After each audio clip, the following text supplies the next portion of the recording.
بزاف ديال لي مامون اللي كترتق ليهم السقيه في الشهر التاسع ديالهم وما كيجيهمش الوجع. اليوم الطبيبه غتشرح لنا شنو الاجراءات اللي كنديروا في هذه الحاله هذه.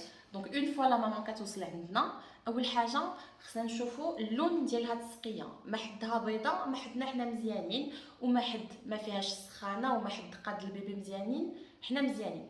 دونك هاد السقيه اللي كترتق خاص موراها يجي الوجع، بعد النوبات ما كيجيش الوجع.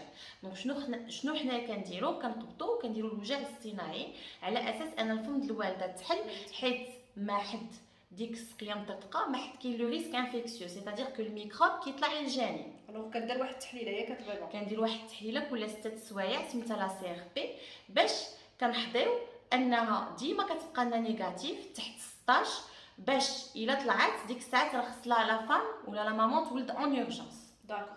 وفي هذه الحاله هذه الا بقى كلشي مزيان شحال تقدي تسناي ليهم؟ نتسناو 12 سوايع الفوق، ماكسيموم 24 اور، على اساس بيان سور ان الفم د الوالده بدات تحل، حيت كاينين دي مامون ما كيستجبوش للحريق ومالوغوزمون ما كتحلهمش الوالده. وبيان سور في الشهر التاسع ما كيمكنناش نغامروا لا بالسيده لا بالبيبي، ديك الساعات سي اون سيزاريان.